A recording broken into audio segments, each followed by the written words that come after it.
دیکھو پیسے کا انتظام ہوگا جب پیسے آ جائیں گے، لیکن تم خاموشی سے چلے جاؤ۔ کہا کچھ لے کر کے تو جاؤں گا۔ کہا دیکھو ہمارے گھر میں کئی دن سے فاقہ تھا، میرے شوہر قرض کے طور پر بکری کے سر اور پیر جو ہے، پائے بکری کے اور سر لائے تھے کہ بچوں کو فاقہ کشی سے اب نجات دلا دی جائے گی اور بچوں کو کھلا دیا جائے گا، اگر تم چپ چاپ چلے جاؤ گے تو میں یہ اٹھا کر تمہیں دے دیتی ہوں، یہ لے جاؤ، باقی کی رقم بھی آ جائے گی۔ اس نے کہا حبیب نے تیرے بچے کھائیں یا مرے اس سے مجھے کیا لینا، میں تو کچھ نہ کچھ لے کر ضرور جاؤں گا۔ پھر یہی ہوا، بکری کے سر اور پیر لے کر حبیب اپنی جوان اپنے گھر کو چلا۔ جب گھر پہنچے بیوی سے کہا پکاؤ، دیکھو ہم شان سے کھائیں گے۔ کھانا پکنے لگا، خوشبو ہانڈی سے اٹھنے لگی۔ ایک مرد درویش نے دستک دی، حبیب تیرے گھر کی ہانڈی سے کتنی خوبصورت جو ہے وہ خوشبو آ رہی ہے، ارے مجھے بھی کچھ کھلا۔ حبیب نے دروازہ کھول کے کہا او فقیر، اگر میں نے تجھے ہانڈی سے کچھ کھلا دیا تو مالدار تو نہیں ہوگا،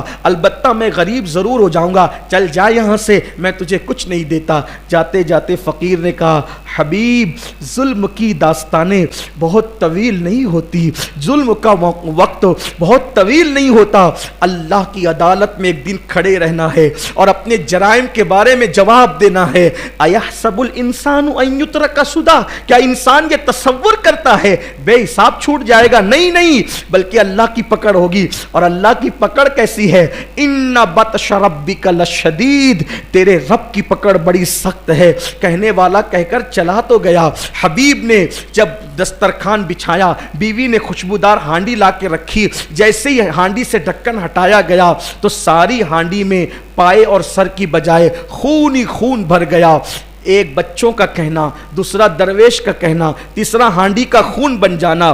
حبیب کے دل پر 3 چوٹیں ضربدار لگی۔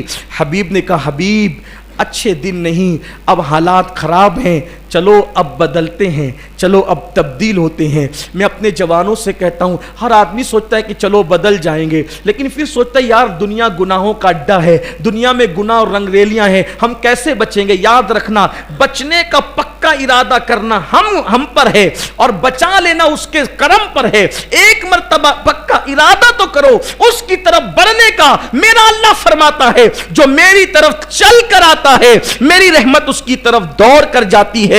اللہ اکبر۔ حبیب کے دل میں خیال آیا بہت جرائم ہو گئے، بہت گناہ ہو گئے، بہت برائیاں ہو گئی، اب اللہ کی طرف پلٹتے، لیکن پلٹیں جائیں کہاں، توبہ کریں جائیں کہاں؟ سوچا چلو چلتے ہیں۔ دل بے چین تھا، دل بے قرار تھا، کہاں جائیں کہاں جائیں؟ دل میں خیال آیا ارے میرے شہر میں تو اتنا بڑا ولی رہتا ہے، مولا علی کا خلیفہ، مولا علی کا شاگرد، صحابہ کا شاگرد، جس نے ام سلمہ رضی اللہ تعالیٰ عنہ کا دودھ پیا، ام المومنین کا دودھ پیا، وہ اتنی بڑی ہستی سیدنا امام حسن بصری میرے شہر میں رہتے ہیں، چلو حسن بصری کے پاس جائیں گے اور پوچھیں گے کہ توبہ کیسے کریں، کیا کریں، پوچھیں گے، سوال کریں گے۔ جیسے گئے، حسن بصری کی محفل سجی ہوئی تھی، امام حسن بصری کی محفل، لوگ بیٹھے ہوئے تھے۔ پہلی مرتبہ نیکی کی محفل میں حبیب وہ جوان آیا اور آنے کے بعد کھڑا ہو گیا۔ امام حسن بصری لوگوں سے کہتے تھے لوگوں توبہ کرو، لوگوں توبہ کرو، اللہ 70 ماہوں سے زیادہ پیار کرتا ہے، کوئی 4000 سال تک گناہ کرے اور پھر توبہ کرے اللہ اسے بھی معاف کر دے گا، لوگوں توبہ میں جلدی کرو، کل پہ مت ڈالو توبہ کو، پل کا بھروسہ نہیں، کل پہ مت ڈالو، توبہ کرو، توبہ کرو، اللہ سے صلح کر لو۔ اس طرح کی بات امام حسن بصری کہتے کہتے آپ اپنے رنگ میں گفتگو کرتے ہوئے کہا ارے تم لوگ اتنے گنہگار نہیں ہو جتنا حبیب سود خور گنہگار ہے، اگر حبیب سود خور بھی آج توبہ کر لے اللہ اس کو بھی معاف کر دے گا۔ اتنا سننا تھا، وہ جوان آگے آیا، آنکھ میں آنسو تھے، میری مثال لوگوں کو دی جا رہی ہے۔ اس جوان نے کہا امام آپ نے یہ جملہ بہت خوبصورت کہا، ذرا ایک مرتبہ اور کہہ دو۔ پھر میرے امام حسن بصری نے کہا اے لوگو تم اتنے گنہگار نہیں ہو جتنا حبیب گنہگار ہے، اگر آج کی تاریخ میں حبیب سود خور بھی توبہ کرے اللہ اس کو بھی بخش دے گا۔ پھر وہ جوان اور قریب آ کے سامنے کھڑا ہو گیا، حضرت آپ کی جملے میں بڑی لذت ہے، ایک بار یہ جملہ اور کہہ دیں۔ فرمایا لوگو اگر آج حبیب بھی توبہ کرے نا، حبیب سود خور اللہ اس کو بھی بخش دے گا۔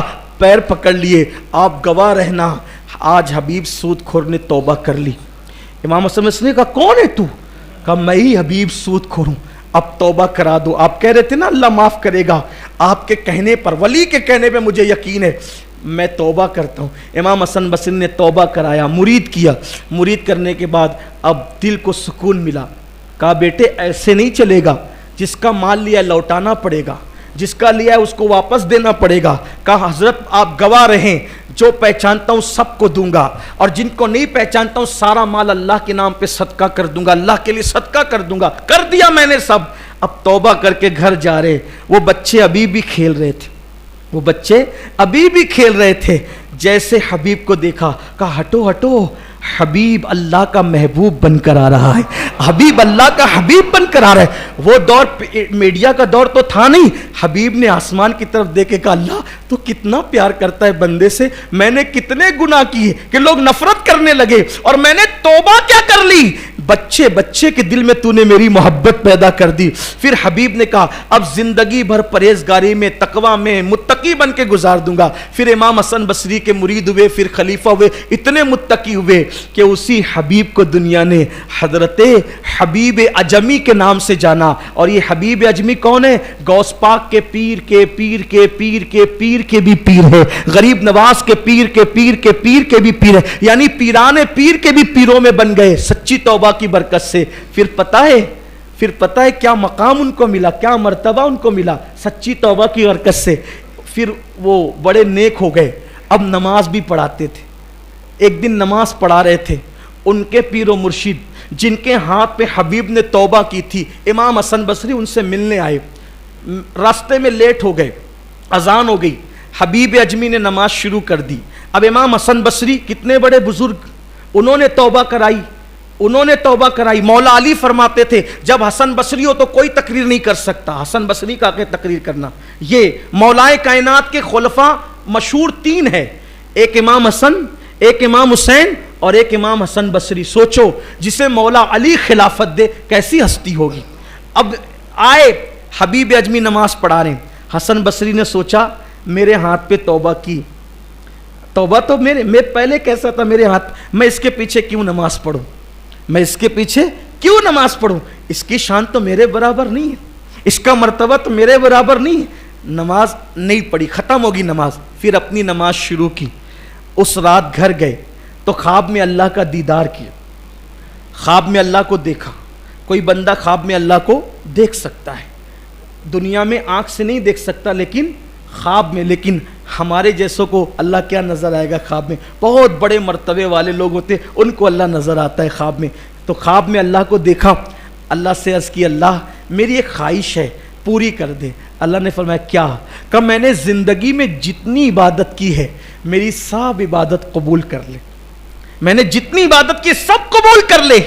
اللہ کی رحمت نے مسکرایا اور اللہ نے فرمایا حسن میں نے تمہیں موقع تو دیا تھا، میں نے تمہیں موقع تو دیا تھا کہ تیری پوری زندگی کی عبادت قبول ہو جائے، مگر تو نے اس سے فائدہ نہیں اٹھایا، تو نے اس موقع سے میں نے موقع دیا تھا تو نے فائدہ نہیں اٹھایا. امام حسن بصری نے کہا مولا تو نے کب موقع دیا تھا اور میں نے فائدہ نہیں اٹھایا؟ کہا آج ہی تو مغرب میں تجھے موقع دیا تھا، اگر حبیب اجمی کے پیچھے نماز پڑھ لیتا تو تیری ساری زندگی کی عبادتوں کو وہ مقام مل جاتا جو تو چاہتا ہے. سوچو پہلے کی زندگی کہاں اور سچی توبہ کے بعد کی زندگی کہاں. امام حسن بصری جیسے وہ کہا جا رہا ہے کہ تم ان کے پیچھے ایک نماز پڑھتے تو تم جو چاہ رہے تھے وہ مراد کو پہنچ جاتے. یہ سچی توبہ کی برکت ہے. آؤ بہت گناہ ہو گئے، زندگی کا کوئی بھروسہ نہیں ہے، آپ کب تک جئیں گے، میں کب تک جیوں گا نہیں پتا ہے. سچی توبہ کر کے اپنے اللہ کو منا لو. اللہ تعالیٰ آج کی یہ رات بہت مبارک رات ہے. اللہ کسی کی بات رد نہیں کرتا. اللہ سے دعا کرتا ہوں اللہ سب سے پہلے مجھ گنہگار کی، میرے ماں باپ کی اور آپ سب کی مغفرت فرمائیں.